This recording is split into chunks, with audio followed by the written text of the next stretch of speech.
నమస్తే, welcome to our channel. నేను సిరి. BRS త్వరలో బీజేపీలో విలీనం కాబోతుందా? కవిత బెయిల్కి కారణం ఇదేనా? అసలు కవిత బెయిల్ వెనకాల కథ ఏంటి?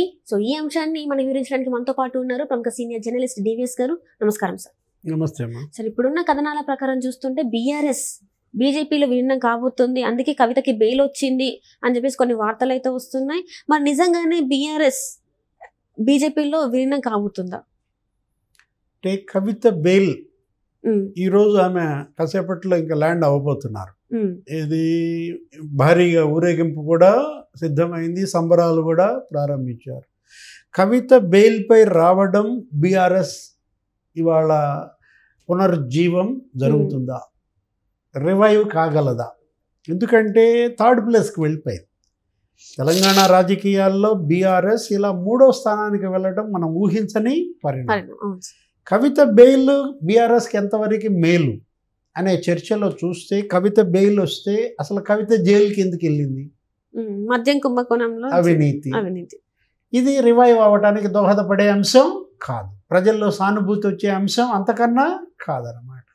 అంటే కవిత బెయిల్తో బయటికి రావడం వల్ల బీఆర్ఎస్ రివైవ్ కాకపోగా, ఇప్పుడు మీరన్నది ఏది రాజకీయ కోణం, బీజేపీలో బీఆర్ఎస్ విలీనమా లేదు పొత్తు పెట్టుకుంటుందా? అంటే 2 జాతీయ పార్టీలు ఇవాళ తెలంగాణని చెరుసగం పంచుకున్నాయి. కాంగ్రెస్ ఇంకా బీజేపీ. కాంగ్రెస్ అధికారంలోకి వచ్చింది, రేవంత్ రెడ్డి ముఖ్యమంత్రి అయిపోయాడు. బీజేపీ 8 ఎంపీ స్థానాలు గెలిచింది. అంటే 8 ఎమ్మెల్యేలు గెలిచిన బీజేపీ 4 నెలల్లో 8 ఎంపీ స్థానాలు కొట్టింది. రేవంత్ రెడ్డి ఏమంటాడు? కుమ్మక్క అంటాడు. బీఆర్ఎస్ ఓటింగ్ అంతా బీజేపీకి వేయించారు, వీళ్ళేమో బలహీన అభ్యర్థులను పెట్టారు, కేసీఆర్ఐ గెలిపించాడు అంటాడు రేవంత్ రెడ్డి. ఇప్పుడు ఈ బెయిల్ మీద కూడా వీళ్ళు పరస్పర ఆరోపణలు చేసుకుంటున్నారు. ఏమని? దీని వెనక కాంగ్రెస్ హస్తం ఉందని బీజేపీ అంటది. అభిషేక్ సింఘ్వి కవిత తరఫున వాదించాడు, ఆయనకి రేవంత్ రెడ్డి రాజ్యసభ ఇచ్చాడు, బీఆర్ఎస్ పోటీ పెట్టలేదు, కాంగ్రెస్ బీఆర్ఎస్ ఒకటే అన్నాడు. ఎవరు? బండి సంజయ్. కాంగ్రెస్ ఏమంటది? అసలు బీజేపీ బి టీమే బీఆర్ఎస్, వీళ్ళు విలీనం ముందే ప్రతిపాదన వచ్చింది, అందుకే వీళ్ళు వెళ్ళి కలిశారు, మోడీ కాళ్ళ మీద పడ్డారు, కేటీఆర్ హరీష్ రావు ద్వారా కేసీఆర్ రాయబారం నడిపారు, ఒక కొలిక్కి వచ్చింది అని రేవంత్ రెడ్డి కూడా అన్నాడు. ఏమని? ఆ పదవుల పంపకం కూడా ఏదో చెప్పాడు. కేసీఆర్కి గవర్నర్ పోస్ట్ అని, హరీష్ రావుకి ఏమో కేంద్ర మంత్రి పదవి ఇచ్చేటట్టు ఇలా చెప్పిన దాంట్లో భవిష్యత్తులో బీజేపీ అధ్యక్ష పదవి కూడా హరీష్ రావుకి ఇస్తారు. ఇట్లా రేవంత్ రెడ్డి అన్న మాటలు అంటే కేటీఆర్ కుటుంబం, కేసీఆర్ ఇక సైడ్ అవ్వాలా, బీఆర్ఎస్లో అల్టిమేట్ పొలిటీషియన్ లీడర్గా హరీష్ రావా? అంటే బీజేపీ హరీష్ రావుకి ప్రాధాన్యత ఇస్తుంది, కానీ కేసీఆర్కి, కేసీఆర్ కుటుంబ సభ్యులు కొడుకు కానీ కూతురుకి కానీ అంత ప్రాధాన్యత ఇవ్వడం లేదని. పొత్తు పెట్టుకుంటారా, విలీనం చేస్తారా? ఏది చేసినా ఆత్మహత్య సదృశ్యమే. ఇవాళ బీఆర్ఎస్ అనేది ఒక బంతిలాగా మారింది. అంటే 2 జాతీయ పార్టీలు ఫుట్బాల్ ఆడుతున్నాయి.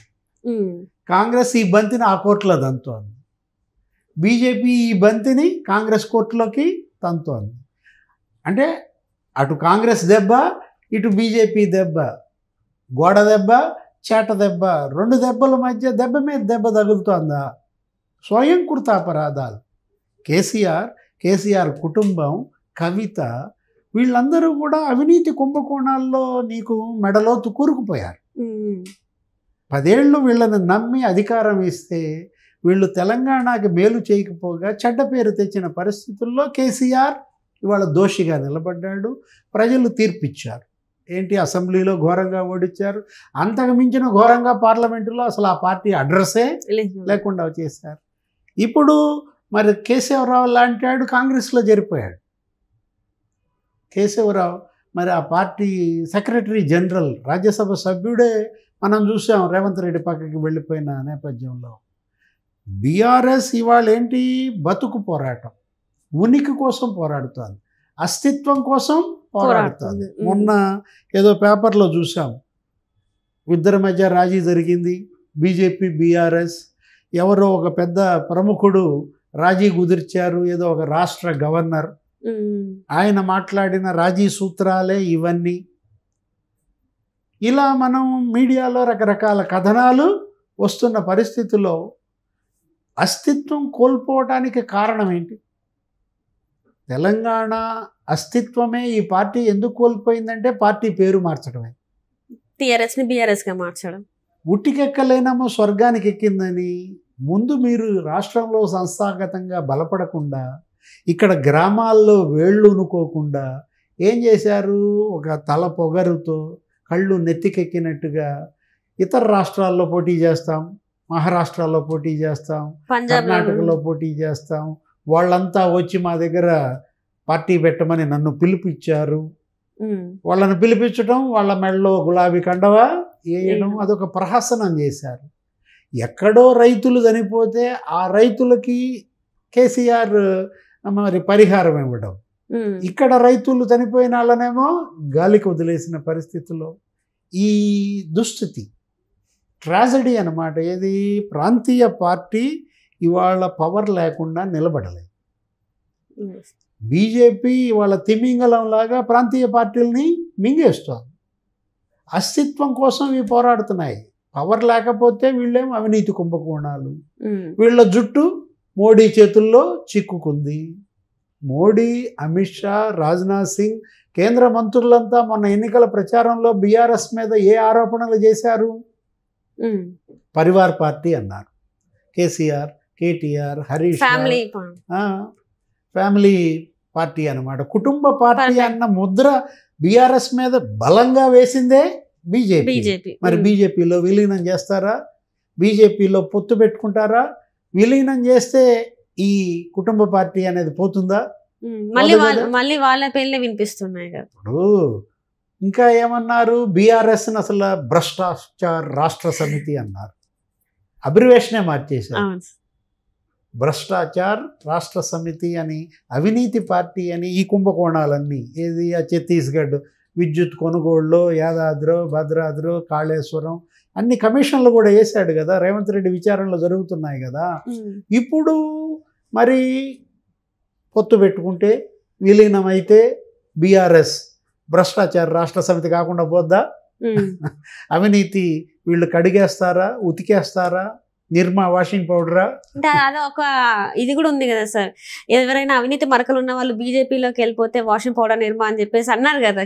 కేసీఆర్ అన్నాడు ఆ మాటలు. మరి కేసీఆర్ని, ఈ కవితని, లేకపోతే కేటీఆర్, హరీష్, ఇప్పుడు వీళ్ళందరినీ ఉతకటానికి సరిపోయినంత నిర్మా వాషింగ్ పౌడర్ టన్నులకు టన్నులు ఢిల్లీలో బీజేపీ ఆఫీసులో ఉందంటావా? ఏర్పాటు చేసినట్టున్నారు. ఎందుకంటే ఇప్పుడు బెయిల్ వచ్చింది కదా మరి కవితకి. వాళ్ళ బీఆర్ఎస్ని విలీనం చేసుకోవడానికి బీజేపీ సిద్ధంగా ఉందా? $1 మిలియన్ క్వశ్చన్ అనమాట. ఎందుకంటే ఆల్రెడీ బీజేపీ తెలంగాణలో సగం స్ప్రెడ్ అయింది. 17 స్థానాలకి 8 ఎంపీ స్థానాలు గెలిస్తే మళ్ళా ఈ భ్రష్టాచార రాష్ట్ర సమితి అవసరమా బీజేపీకి? ఒకవేళ పొత్తు పెట్టుకున్నా, విలీనమైనా అది రేవంత్ రెడ్డి నెత్తి మీద పాలు పోసినట్టు అవుతుంది. Right. Thank you so much. నమస్తే.